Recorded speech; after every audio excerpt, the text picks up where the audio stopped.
Walter Benjamin, The Work of Art in the Age of Mechanical Reproduction.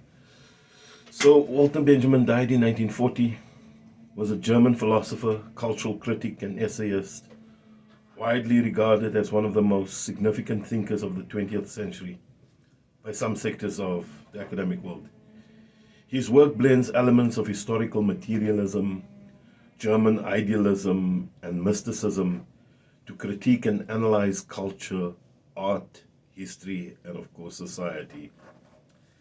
Walter Benjamin is best known for his critical essays on literature and the arts, as well as his theories on the aesthetics of modernity, the concept of history, and the impact of mechanical reproduction on art. Some of his most influential works would include The Work of Art in the Age of Mechanical Reproduction, where he discusses how mass produced art loses its aura, the unique presence in time and space, and how this transformation affects the perception we have of art in modernity. So, another significant work of his is the thesis on the philosophy of history, which contains his famous critique of historicism and his call for a revolutionary approach to history. Now, Benjamin's life was marked by his tragic suicide while fleeing the Nazis at the French Spanish border in 1940. There's a Netflix documentary made on it, so maybe you want to check it out. Despite his tragic end, his writings have had a profound and lasting impact on a wide range of disciplines, including literary theory, philosophy, cultural studies, and art criticism. His works continue to be studied and revealed for their insightful analysis and the innovative theoretical approaches. I guess that's what makes him different.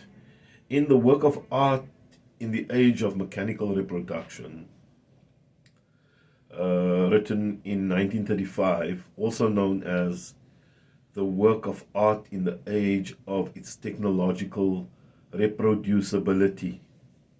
That says it all, I think. In later translations, is one of Walter Benjamin's most influential essays. In this particular essay, Benjamin examines the impact of reproduction technologies, such as photography and film, on the nature of art and its reception in society. Benjamin's central thesis is that the mechanical reproduction of art diminishes the artwork's aura, which he defines as its unique existence in time and place. For Benjamin, the aura is tied to the artwork's authenticity, its history, and its embeddedness in a particular context. When an artwork can be reproduced endlessly, it loses this unique existence, leading to a significant change in how art is perceived and valued. So, what does he mean by this loss of aura, loss of awe? With the advent of technologies that allow for mass reproduction, artworks lose their aura, meaning they can no longer be perceived as unique entities. This loss of aura alters the way art is experienced and engaged with by audiences. Then the notion of democratization of art. While the loss of aura might seem negative, Benjamin argues that mechanical reproduction also democratizes art by making it more accessible to the masses. This accessibility can potentially change the function of art in society, making it a tool for political and social purposes. Something about his change in perception Benjamin suggests that the ability to reproduce art changes the way people perceive and interact with the world around them.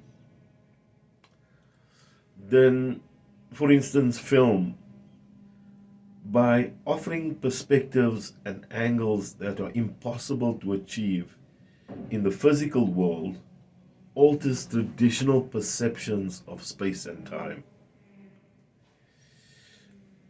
What about art's political function, you may ask? So, here Benjamin argues that the changes brought about by mechanical reproduction have the potential to emancipate art from its traditional ritualistic and ceremonial functions, allowing it to serve more progressive political ends. This is especially pertinent in the context of fascism, which seeks to aestheticize political life. Walter Benjamin counterposes this with the potential of politicizing art. A little bit about the impact. This particular work of Benjamin's, the work of art in the age of mechanical reproduction, has had a profound impact on various fields, including media studies, cultural theory, and art criticism. Its insights into the effects of technological advancements on culture remain relevant, especially in today's digital age, where the reproduction and dissemination of artworks have become even more widespread. I'll say something about his thesis on the philosophy of history just as a beginning point, but maybe make a series next time. So, the thesis on the philosophy of history, also known as On the Concept of History, is a collection of numbered observations and reflections on history and time. This was written in the last year of Benjamin's life. This particular body of work critiques the traditional concept of history as a continuous and homogeneous flow of events, and argues for a messianic interruption of the historical continuum. One of the most famous theses, the ninth, involves the allegory of Paul Klee's painting Angelus Novus, which Benjamin interprets as the angel of history, being blown into the future while facing the past, seeing the accumulations of debris and catastrophe that history leaves behind. Stuff like genocide, for example. This metaphor critiques progressivist views of history and emphasizes the importance of remembering the oppressed and forgotten in the past. Benjamin's approach to history is revolutionary at min, advocating for a recognition of the potential for radical change in the present by acknowledging the explosive forces within history. So, some of the influences of his work remains influential in various fields, including again media studies, philosophy, cultural studies, and critical theory, offering profound insights into the complexities of modernity. Unfortunately, Walter Benjamin did not make it across the border. Next time.